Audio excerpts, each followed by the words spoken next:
the 5 precepts are refrain from the destruction of life, refrain from the taking of that which was not given, refrain from sexual misconduct, refrain from false speech, and refrain from intoxicants that cloud the mind.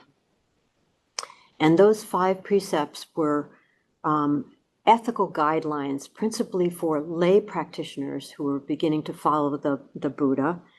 And most scholars tie those 5 precepts to early Indian teachings, usually from the Vedic tradition, and then the Buddha then adapted those for his own followers. And we all know that Buddhism grew out of Hinduism too, so he kept a lot of the wise teachings from Hinduism as well. So that's the 5 precepts where refrain from false speech appears. And then the next most familiar teaching is the Eightfold Noble Path. And that was given in his very first Dharma talk, and one that he continued to teach for 45 years. And the Eightfold Noble Path is seen as really a lifetime practice on the Dharma path. Right speech, as it is shown in the Eightfold Noble Path, is just one of 8 practices.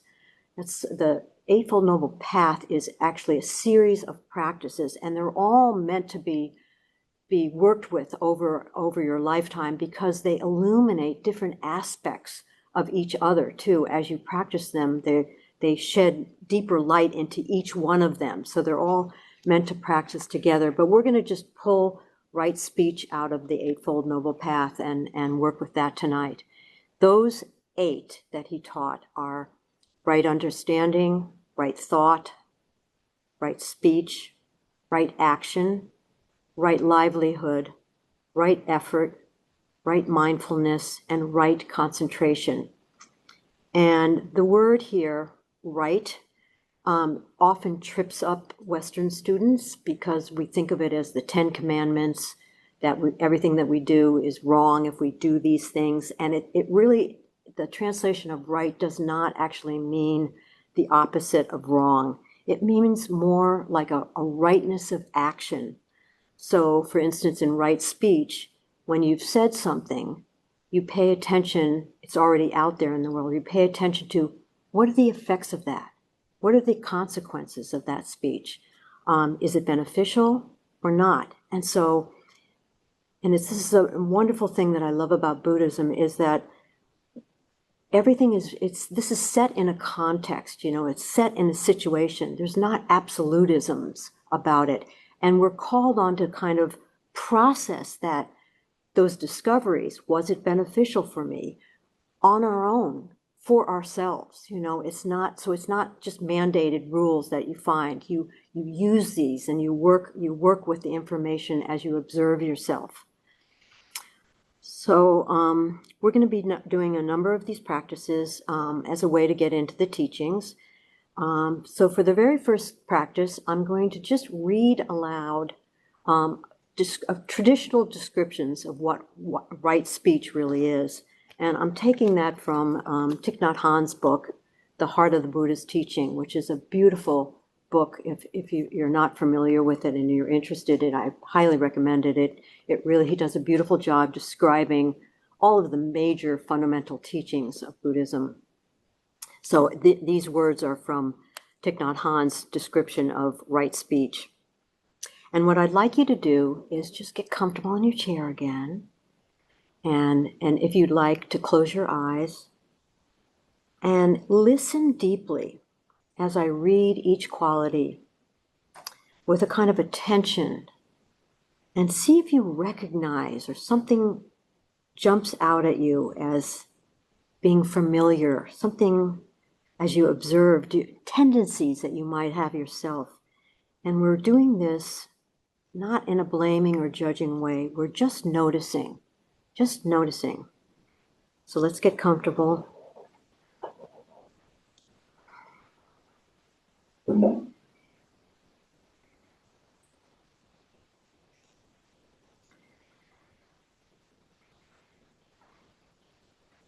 Right speech is speaking truthfully, When something is green, we say green and not purple. Right speech is not speaking with forked tongue. We don't say one thing to one person and something else to another.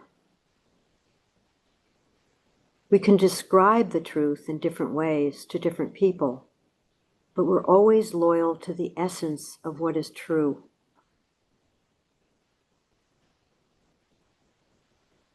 Not speaking cruelly, abandoning malicious speech, abandoning harsh words that can reach and pain the heart. We don't shout, slander, curse, encourage suffering, or create hatred.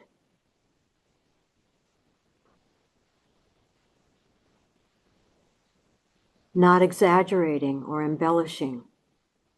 We don't dramatize unnecessarily, making something sound better, worse, or more extreme than it is. And then speaking at the right time, or timely speaking. We speak when our words can be heard and accepted, when words can be beneficial. So just note what areas you may have recognized, perhaps some tendencies that you could benefit from more awareness.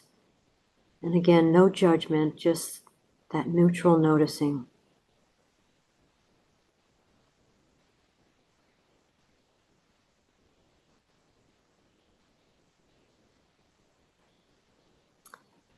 Okay, you can open your eyes.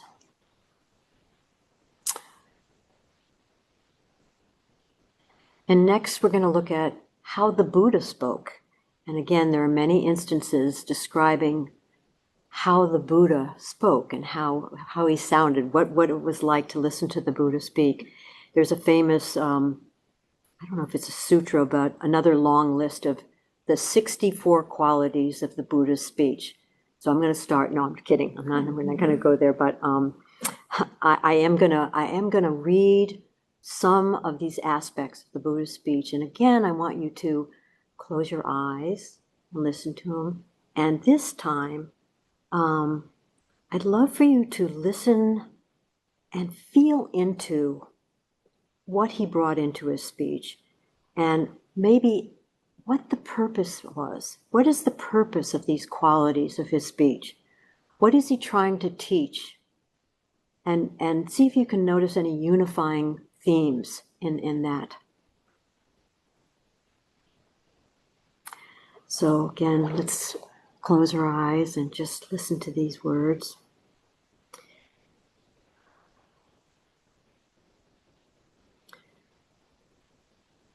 The Buddha abandoned false speech. His speech was reliable, trustworthy, non-deceptive. His speech was truthful. The Buddha refrained from malicious talk that would create dissension. Instead, his words promoted harmony, reconciliation, and unity among people. He spoke words that were gentle, pleasing to the ear, respectful, and agreeable. He avoided abusive, angry language. The Buddha spoke with kindness. He spoke at the right time to what was factual, to the point, and always connected to the Dharma.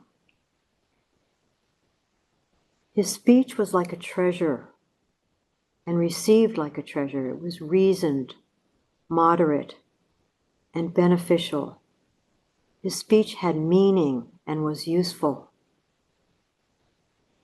And beyond being true and beneficial, the Buddha waited for the appropriate time to speak out of compassion, using a tone that a listener could hear and could accept.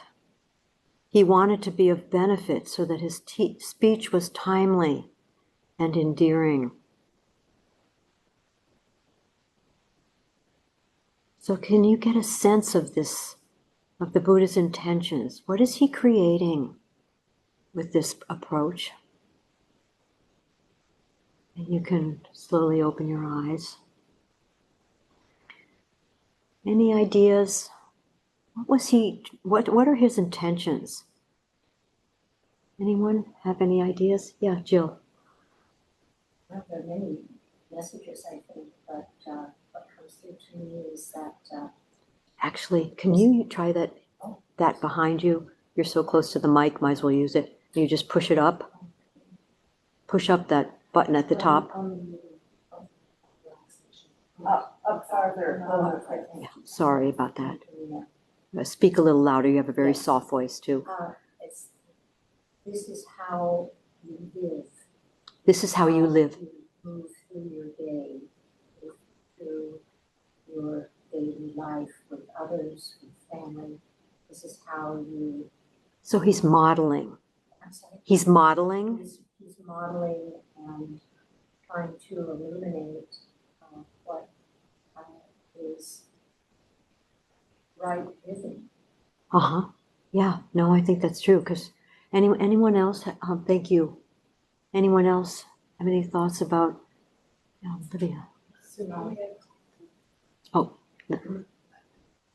When you were reading that, I was thinking he's also offering kind of a spacious, non-judgmental, you know, when he's wanting to speak in a way that is understood by each person. Right? So it's sort of open. Yeah. So it's like almost invitational, that there's enough space to receive it. Yeah. And we all know when we speak harshly, people don't usually respond too well. No. Yeah, go ahead. You have a good loud voice. Oh, I thought about the time that it really becomes useless if you say something timeless, because out of time, because it just you can be not heard or get it wrong or so that's the part that struck you. There's many yes, understandings and teachings of that. That's beautiful. It's really true. Yeah, she was mentioning for you guys online that the timeliness part of it really struck her. That he waits for when it's the right time to speak. And so that people can receive it and be heard. Yeah, I think for me, when I first heard that, that all the description of how he spoke, I was really struck by how many principles of the teachings are in just this teaching on language. I feel so much the unity that in Buddhism, we believe that everything is interconnected, and that nothing exists apart as a separate thing. And the larger truth of all of us as human beings is that we are ultimately all interconnected. And even in your language, when you're creating, I think I was struck by how much of his effort is to bring together, not to pull apart. And I love that part of it, probably because of what everything is going on right now. So our words are very, very powerful. Let's see, yeah. With harsh and cruel speech, we can break up families, communities can break up, we know nations can break up. Words can cause huge divisions and discord between people. They cause confusion. Some words can cause deep, deep confusion. And we see this happening before our very eyes, this dissension between groups of people. But on an individual level, too, words spoken that are mindless or harsh can really have a lasting impact on a person's life. So for this next meditation or reflection, I'd like to take a look at the power of of words, and so that we get a visceral sense of how powerful they can be. So please close your eyes again and get comfortable.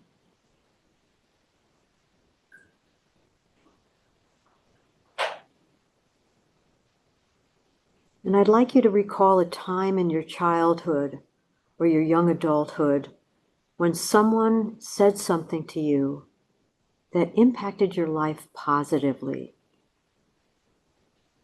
Just take a moment and try to come up with a memory that stands out. It can be dramatic or just very subtle. Perhaps it was an encouraging word from a grandparent or a parent, or a teacher who gave you a little confidence, someone who motivated or buoyed your efforts, showed you a side of yourself that you perhaps weren't aware of. And whatever that was, take a moment to remember as a child how important those words expressed was for you.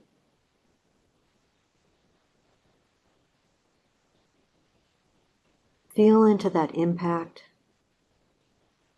Appreciate that person for having offered those words. They may have no idea that it had meaning for you.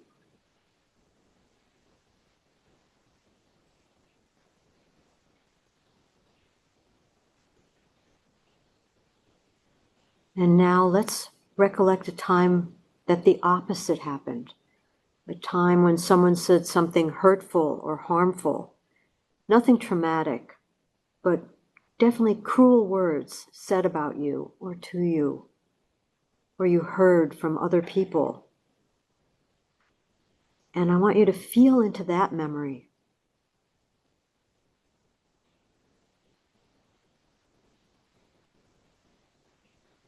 Maybe the shock that someone thought poorly of you.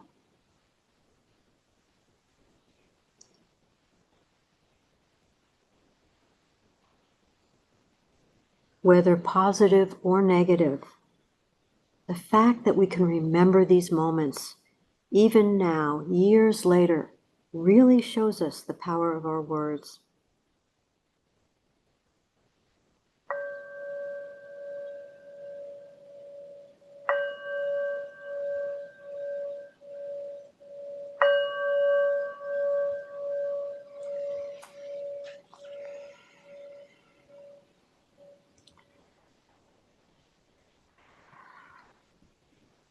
So we've all said words that were cruel to someone. We've all said kind words and healing words to friends and family. This is a human experience, and it's true for all of us. And it's really one that the Buddha understood. So paying attention to our speech is not an easy practice. These human tendencies, as I mentioned in the beginning, I think some of them are built into our DNA. Some of them are conditioning. We have these huge habits of mind, and they just repeat themselves over and over again. But if you're interested, as I was, to try to move some of my meditation into my everyday life, practicing speech and paying attention to your speech is absolutely illuminating, and I really urge you to consider trying it out for a day or a week or even all the time. So I thought I'd pause for a minute here and take a moment to look at the folks online. Hi guys, I feel like I can't do it two at once, but any questions at this thus far? Any reactions to anything that's been said? Anybody want to make a comment? Anyone here have questions at this point, or comments, experiences that you want to share? No pressure. Okay, we'll just keep going then. All right. Well, ready for another practice? I hope that this is kind of giving you some information about speech. So this one, we're going to, as I said, you're going to be, if you take this on as a practice, what we mean to do is to deepen it each time. You start on a kind of surface level, noticing something you said that wasn't well received, and then maybe you think about it later. And then we get to a place where we're in meditation or even just bringing things home. We can just sit and really contemplate something that happened to us, and valuable information can be received from that. So we're gonna do this by using contemplative questions now. So we're gonna look at, we're gonna dig in a little deeper to this reflection on harmful words. So let's get comfortable, close your eyes. And remember, again, something back in the past or very recently where you said something to somebody that you regretted. Take a moment, something that you knew was hurtful, or in some way it caused discord between you and another person. It could be your child, a partner, a friend. And again, nothing too severe, but definitely a hurtful moment.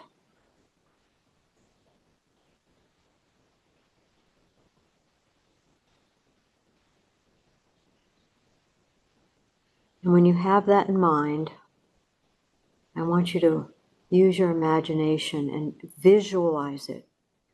Really feel into it. Remember the person that you were with. Remember the situation. Remember how you were feeling. And then we're going to ask ourselves a few questions.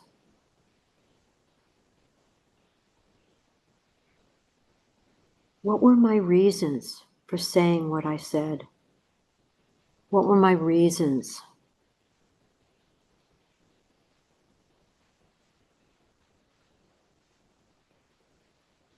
How did I speak those words?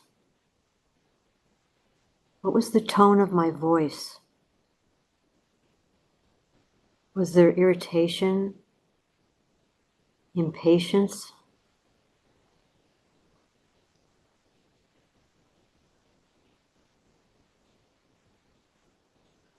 And what was I feeling inside just before I said it? Were any emotions arising? Jealousy, irritation?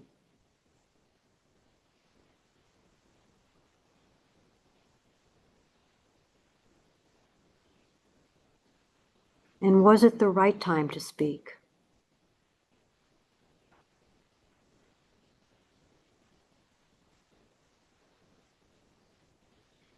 How did the person receive those words?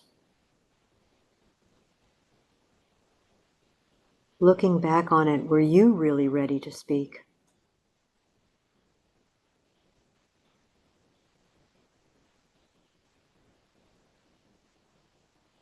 Did your reason or intention actually produce what you had wanted?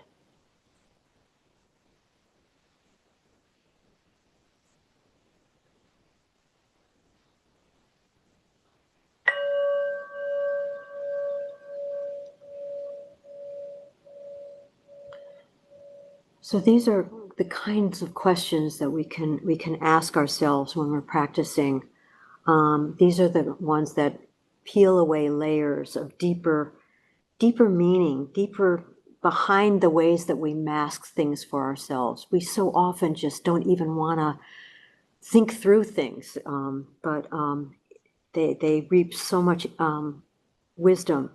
And when we reflect really deeply on our motivations, just layer by layer, it can, even that attentiveness, even if your habits are still completely strong in one way or another, that attentiveness just brings you enough awareness in moments that it can kind of loosen and shift big habits. You know, it's very hard to make changes.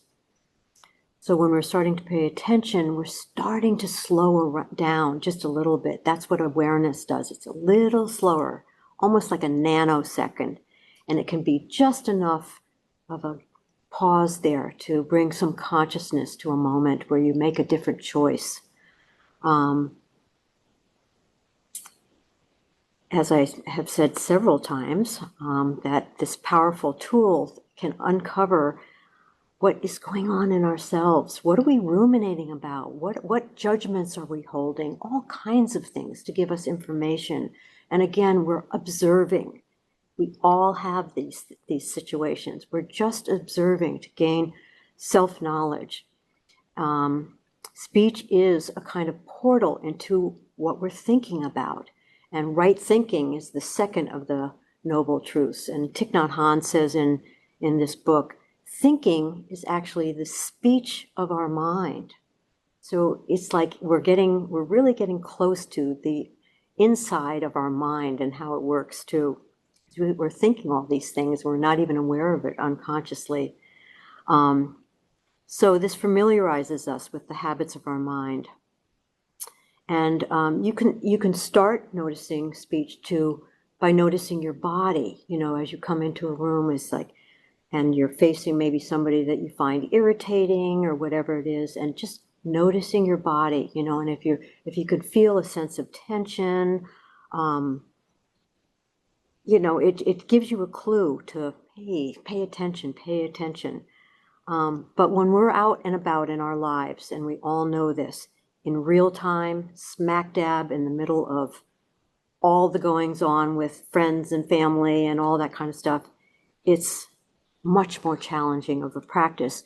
And it really does require a kind of stability of mind, a kind of stabilizing of the mind. And that's really where our meditation practice is so important, because it builds more stability of mind, so that when we're out in the world and all this stuff has come flying at us, we can remember things like my body, you know, take that deep breath.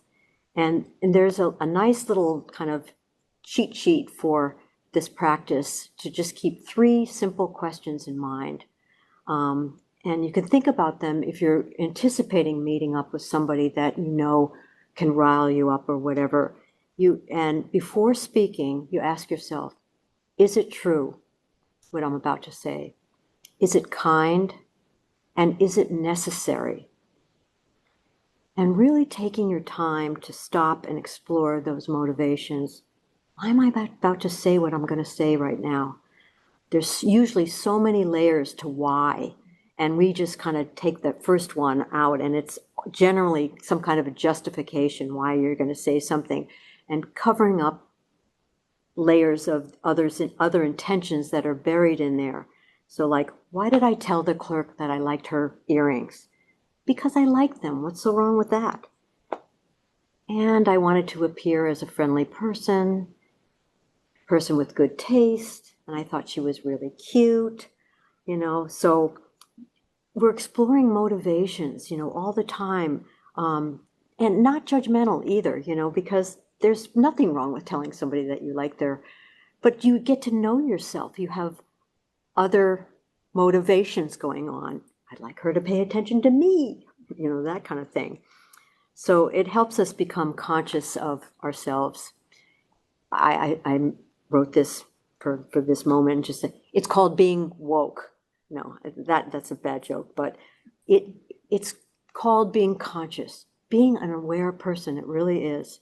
And as you work consciously with your speech, you begin to realize more and more how almost always it comes back to us, I, me, and mine, where a lot of our motivations or speech is about bringing more attention back to ourselves, or either protecting the self, firming up the self in subtle or overt ways.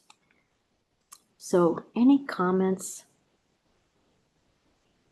questions, situations that you've experienced? I'd love to have folks share, and I'm sorry you guys can't participate.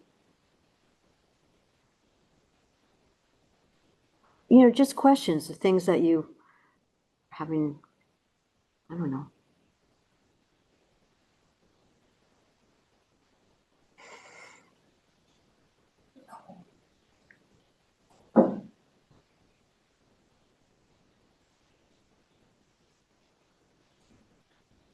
Can you hear me? Very well.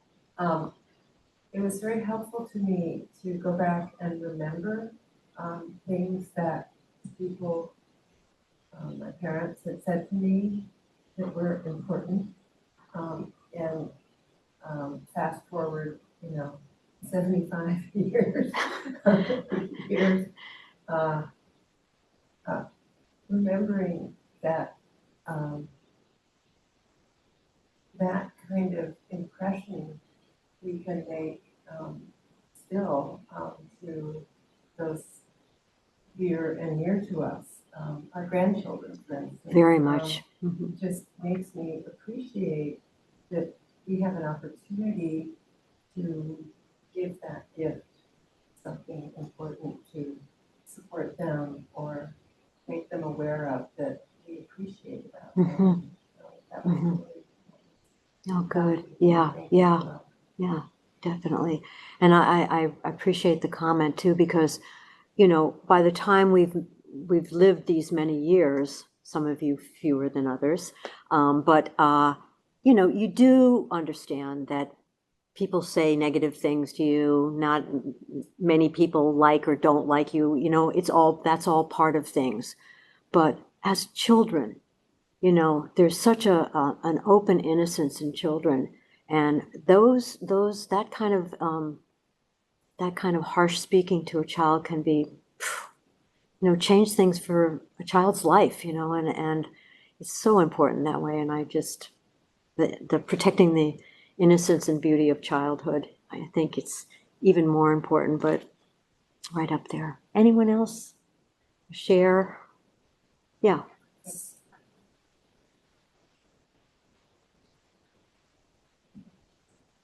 So I really appreciate how you have delivered your words. It opens up considerations that also prompt then that struggle between managing the emotions that just organically well up and yet trying to be thoughtful, moving the focus then to being thoughtful and mindful of the words that you speak. And there's a question in here somewhere that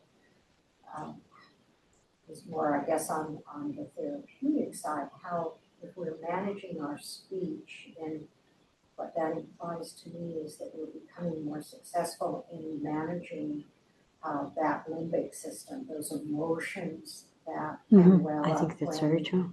one suddenly is on the defensive, for example, a very weakening predicament to be in. And what do we do? Well, some of us then attempt to fight back or speak back to relieve that sense of helplessness, or we want to resent something. There's an imbalance.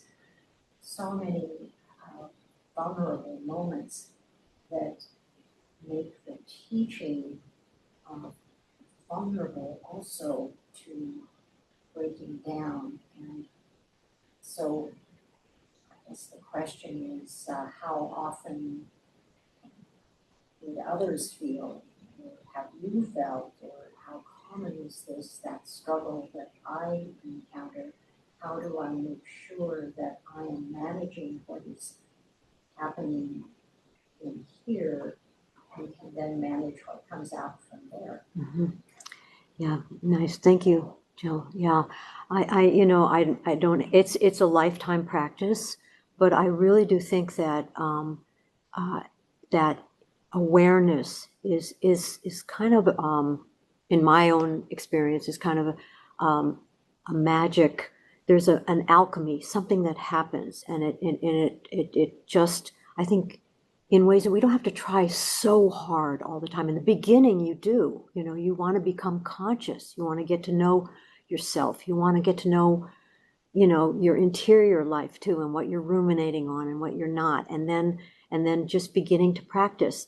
And one of the, it's actually a beautiful segue into something I wanted to say at this point is that there are two other practices out of this that I think are valuable.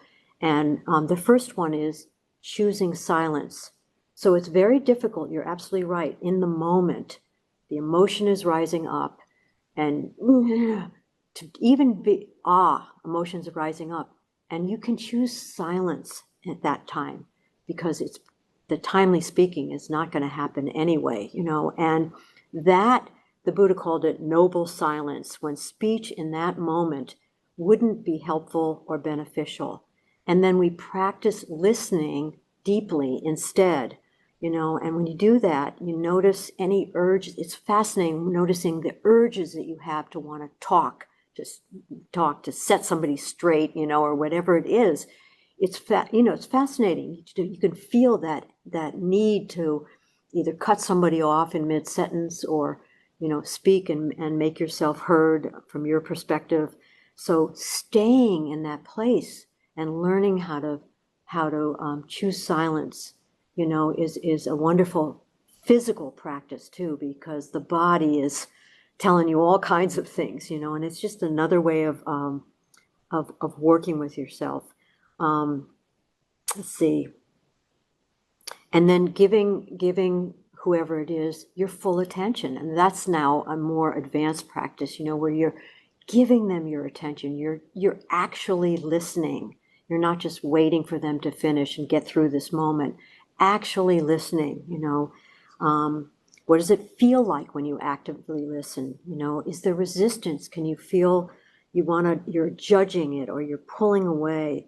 So you're just feeling into the body and the breath again. And the second aspect, and I haven't talked at all about this, I never found this section in Rinpoche's writings about idle talk, and I really, but I'm going to mention it here. Another big aspect of speaking and paying attention to is idle talk or gossiping. So gossiping, I think, is very related to that aspect of right speech where they say you don't want to say one thing to one person and one thing to another. It's kind of related to that, you know. But I think idle talk, as I finally have understood it when I first read it from Rinpoche, I thought, what is he talking about, idle talk? And it's talk that just isn't meaningful. It isn't useful. And now it's not about social niceties at all. All that stuff we need to get to know each other and all that kind of stuff. It's not that. It's literally kind of just nonsensical chatter. And I think it's pretty dominant in our culture, you know, just filling all the space with non-meaningful. It could be neutral, not beneficial or not harmful, but idle chatter is also, I think, another thing to pay attention to. But if you can remember those three, let's go back, shall we? Is what I'm about to say beneficial? Is it necessary? When did I say that? Yeah. Is it true? Is it kind? Yeah. Is it true? Is it kind? Is it necessary? That watching your body and when you don't know what to do, choose silence. You know, choose silence. See that works. How that works for you. So let's do our final reflection. And this time we're going to visualize any situation from your own life where words caused pain or hurt. And it can be words that were spoken toward you that caused you pain, or they can be words that you spoke that were harmful and caused suffering in someone else. And a situation where if you had to do it again, had a chance to do it again, you'd wish for a different outcome, even if it feels impossible. And again, don't go too traumatic. You can't figure this all out at once, but whatever you choose, let's just close our eyes.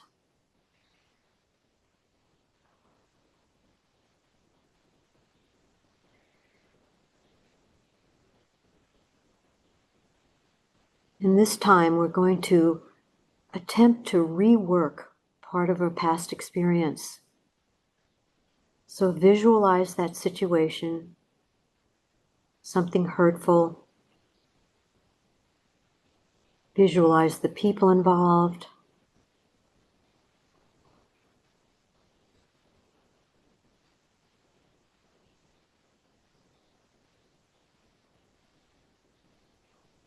And let's ask ourselves these questions.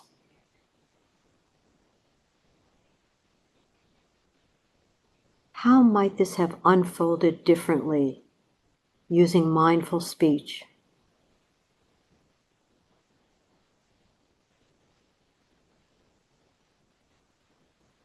What if it had been spoken at a different time, a more receptive time?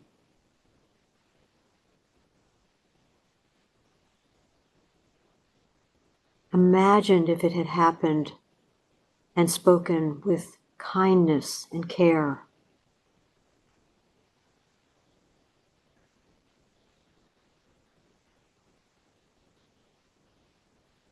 Imagine the words now that could have made it more beneficial for you or for the others.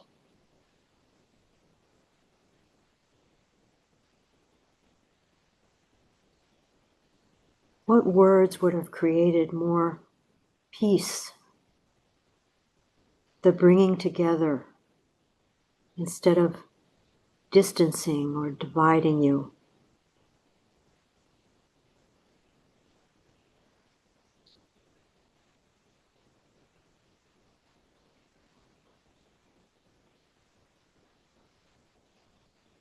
And now use any of those healing, beneficial words and say them silently to yourself as if they were spoken in that situation with kindness, with care, and were meaningful to you or to the other person you may have harmed or hurt.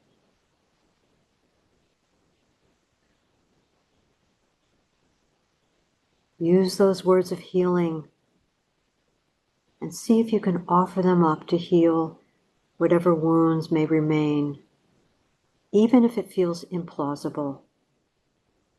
Just use your imagination and heal it.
So coming out of that,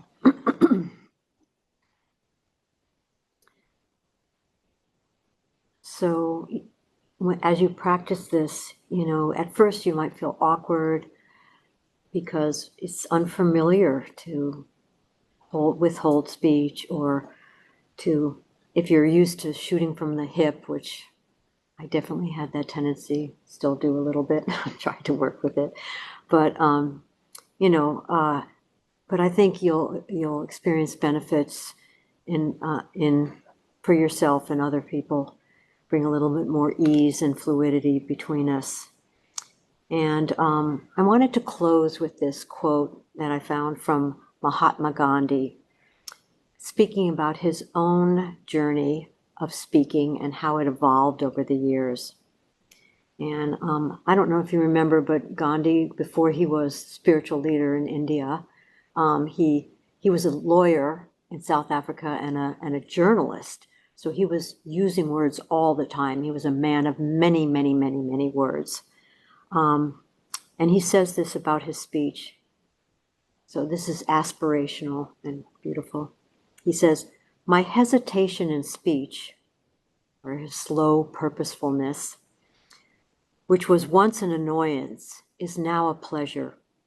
Its greatest benefit is that it has taught me the economy of words. And now I can give myself the certificate that A thoughtless word hardly ever escapes my tongue or pen. I do not recollect ever having had to regret anything in my speech or writing. I have thus been spared many a mishap and a waste of time, and a wasting of time.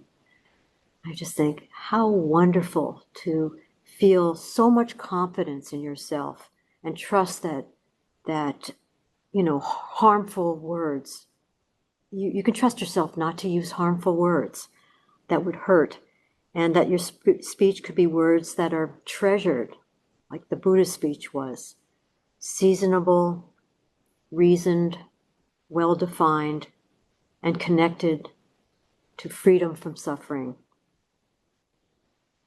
So any last comments or questions before we dedicate the merit of our evening together?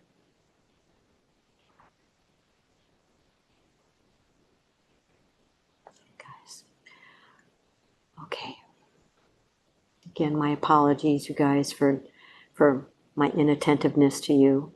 We have 8 people online too. So let's take a moment to just think of whatever benefit you may have received from these teachings, and let's dedicate the merit. And as you do, we'll chant Om Ah Hum 3 times together. And let's just imagine we're just sending out these benefits and prayers to the whole world. Om.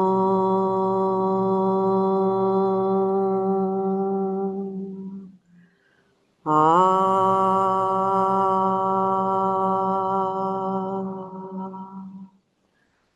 Om.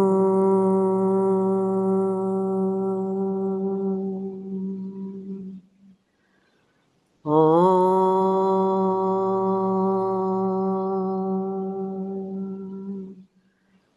Ah.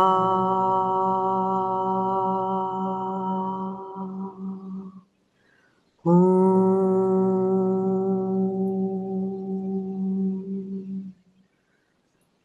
Om.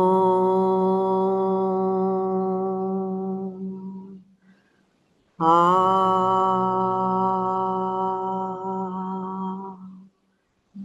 Om.